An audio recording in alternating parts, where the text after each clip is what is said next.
Hello दोस्तों, कैसे हैं आप लोग। उम्मीद करता हूं बहुत ही अच्छे होंगे, मस्त होंगे, स्वस्थ होंगे। आज के इस वीडियो में हम सामान्य ज्ञान के 34 महत्वपूर्ण प्रश्न लेकर आए हैं। दोस्तों ये सभी प्रश्न बहुत ही महत्वपूर्ण है। अगर आप किसी भी प्रतियोगी परीक्षा की तैयारी कर रहे हैं तो दोस्तों वीडियो को ध्यान से और पूरा देखिएगा। चलिए वीडियो को शुरू करते हैं।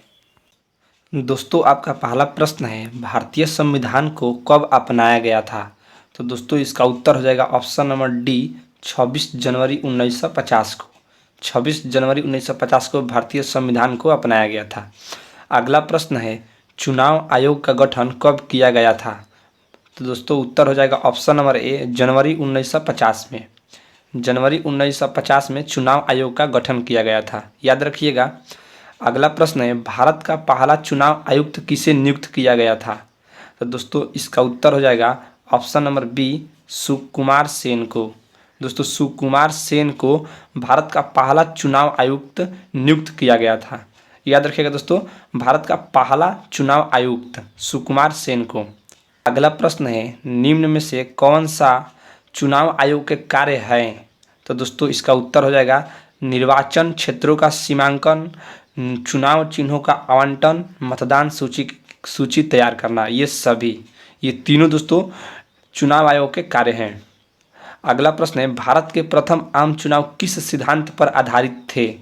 तो दोस्तों इसका उत्तर हो जाएगा ऑप्शन नंबर सी, सार्वभौमिक वयस्क मताधिकार पर। सार्वभौमिक वयस्क मताधिकार पर भारत के प्रथम आम चुनाव सिद्धांत पर आधारित थे। अगला प्रश्न है, प्रथम आम चुनाव में लोकसभा की कितनी सीटों पर मतदान हुआ था। बहुत ही महत्वपूर्ण प्रश्न है दोस्तों। प्रथम आम चुनाव में लोकसभा की कितनी सीटों पर मतदान हुआ था। 489 पर। ऑप्शन नंबर डी, 489 सीटों पर दोस्तों प्रथम आम चुनाव में लोकसभा की सीटों पर मतदान हुआ था, 489, याद रखिएगा। अगला प्रश्न है, कांग्रेस पार्टी का उद्गम कब हुआ था। तो दोस्तों उत्तर हो जाएगा ऑप्शन नंबर सी, 1885। 1885 में कांग्रेस पार्टी का उद्गम हुआ था, यानी स्थापना हुआ था कांग्रेस पार्टी का। अगला प्रश्न है, निम्न में से कम्युनिस्ट पार्टी के प्रमुख नेता थे कौन। तो दोस्तों इसका उत्तर हो जाएगा अजय घोष, S.A. डांगे, P.C. जोशी, यानी ये सभी दोस्तों ये तीनों कम्युनिस्ट पार्टी के प्रमुख नेता थे, याद रखिएगा। अगला प्रश्न है, भारतीय जनसंघ के प्रथम महासचिव कौन थे। तो इसका उत्तर हो जाएगा option number A, Deendayal Upadhyay. Deendayal Upadhyay Bharatiya Jana Sangh के प्रथम महासचिव थे, ऑप्शन नंबर ए। अगला प्रश्न है, ईवीएम का प्रयोग किस वर्ष के सिद्धांत पर शुरू हो गया था। तो इसका उत्तर हो जाएगा ऑप्शन नंबर बी, वर्ष 1990 में। वर्ष 1990 में दोस्तों ईवीएम का प्रयोग शुरू हो गया था। अगला प्रश्न है, निम्नलिखित में से कौन सा एक लौह धात्विक खनिज है। मैंगनीज, बक्साइट, तांबा, सोना। तो इसका उत्तर हो जाएगा ऑप्शन नंबर ए, मैंगनीज। मैंगनीज दोस्तों एक लौह धात्विक खनिज है। खेतड़ी किस खनिज के लिए प्रसिद्ध है। तो इसका उत्तर है दोस्तों ऑप्शन नंबर बी, तांबा। खेतड़ी तांबा के लिए प्रसिद्ध है। और दोस्तों खेतड़ी किस राज्य में स्थित है, आप कमेंट में बताइए। अगला प्रश्न है, निम्नलिखित में से कौन सा ऊर्जा का अनवीकरणीय स्रोत है। तो दोस्तों उत्तर हो जाएगा ऑप्शन नंबर सी, ताप। दोस्तों ताप ऊर्जा का अनवीकरणीय स्रोत है। अगला प्रश्न है, निम्नलिखित में से कौन सा ऊर्जा का गैर नवीकरणीय स्रोत है। तो दोस्तों इसका उत्तर हो जाएगा ऑप्शन नंबर सी, तापीय ऊर्जा। तापीय ऊर्जा दोस्तों ऊर्जा का गैर नवीकरणीय स्रोत है।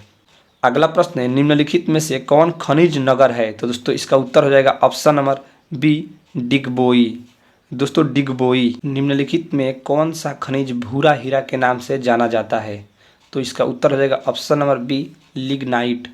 दोस्तों लिग्नाइट एक ऐसा खनिज है जिसे भूरा हीरा के नाम से जाना जाता है। अगला प्रश्न है, निम्नलिखित में से किस राज्य में प्रमुख तेल क्षेत्र स्थित है। तो दोस्तों इसका उत्तर हो जाएगा ऑप्शन नंबर ए, असम। असम दोस्तों एक ऐसा राज्य है जिसमें प्रमुख तेल क्षेत्र स्थित है। अगला प्रश्न है, मुंबई हाई क्षेत्र किस खनिज पदार्थ के उत्पादन के लिए प्रसिद्ध है। तो दोस्तों ऑप्शन है तांबा, लौह अयस्क, खनिज तेल, बक्साइट। तो इसका उत्तर हो जाएगा ऑप्शन नंबर सी, खनिज तेल। दोस्तों मुंबई हाई क्षेत्र खनिज तेल के लिए प्रसिद्ध है। आपका अगला प्रश्न है, gas authority of India limited की स्थापना किस वर्ष हुई थी। 1956 में, 1967 में, 1984 में, 1989 में। तो इसका उत्तर हो जाएगा ऑप्शन नंबर सी, 1984 में gas authority of India limited की स्थापना हुई थी? वर्ष 1984 में। अगला प्रश्न है, निम्नलिखित में से कौन नव्यकरणीय संसाधन है? तो दोस्तों इसका उत्तर हो जाएगा ऑप्शन नंबर सी, वन दोस्तों नव्यकरणीय संसाधन है। गैर परंपरागत ऊर्जा का सबसे बड़ा स्रोत है? तो दोस्तों उत्तर हो जाएगा सौर ऊर्जा। गैर परंपरागत ऊर्जा का सबसे बड़ा स्रोत सौर ऊर्जा है, ऑप्शन नंबर ए। अगला प्रश्न है, भारत में पवन ऊर्जा की संभावित क्षमता कितने मेगावाट की है? तो उत्तर हो जाएगा ऑप्शन नंबर बी, 50,000 मेगावाट की। दोस्तों 50,000 मेगावाट की भारत में पवन ऊर्जा की संभावित क्षमता है। अगला प्रश्न है, निम्नलिखित में से कौन जैविक संसाधन है? तो दोस्तों इसका उत्तर हो जाएगा ऑप्शन नंबर डी, वनस्पति। दोस्तों वनस्पति एक जैविक संसाधन है, ऑप्शन नंबर डी, याद रखिएगा। अगला प्रश्न है दोस्तों, भक्ति एवं सूफी आंदोलनों का उदय किस शताब्दी के मध्य हुआ था?